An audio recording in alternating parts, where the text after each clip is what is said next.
was an election that was so greatly anticipated by an average Nigerian with so much energy and hope that it's gonna be the only vital avenue for salvaging the situation of the nation. Our president, they say there is nothing I can do. Oh. So me, there is nothing I can say. I will carry on.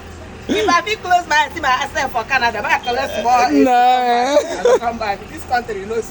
Hi, Jesus. Everybody with the Japa syndrome. Go.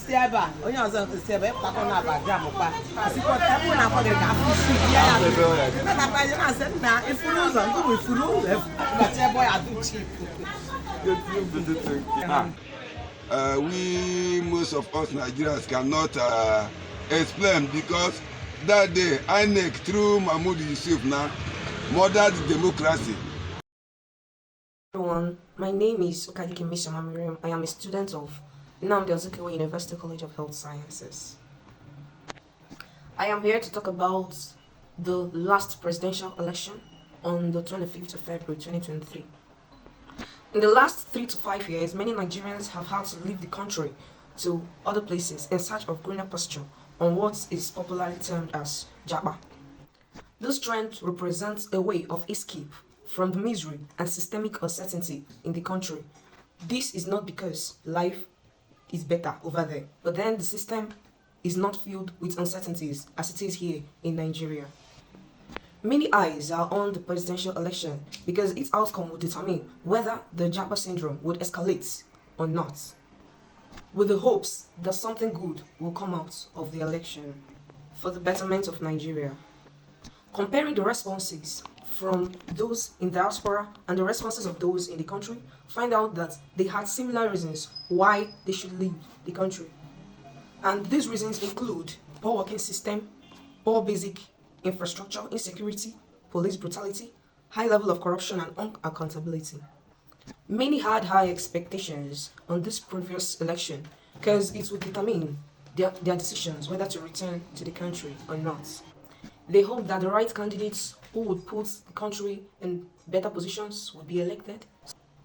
The last presidential election was the first election in Nigeria to have 3 major contenders from the 3 different political parties: the All Progressive Congress, the People's Democratic Party, and the Labour Party. Citizens hoped for a free and fair election that would give hope to its youths and give birth to a better Nigeria. There were a lot of expectations from within the country and internationally on how the 2023 presidential elections would be conducted and managed. This had made INEC to promise the citizens an inclusive election and a free and fair election. Also, credibility was promised.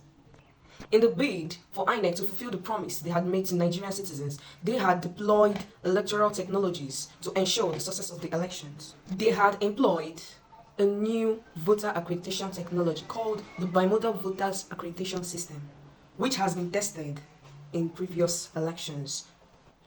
They also employed the IREV, a portal to ensure public viewing of electoral results, because this has been demanded a lot by the public and also election observers. With the last election having a high number of registered voters, the highest in Nigerian history, the quest of the citizens to elect a credible leader in a credible manner proved abortive.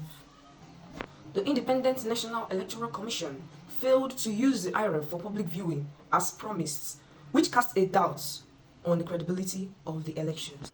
They had come up with the excuses that the reason for the failure was due to technical glitches. Voters had witnessed discrepancies on collation of results at the polling units, and also a difference from what was collected at the polling units from what the INEC had announced. Logistic challenges, malpractice, and violence in some locations undermined the elections. In fact, the electoral process was totally flawed.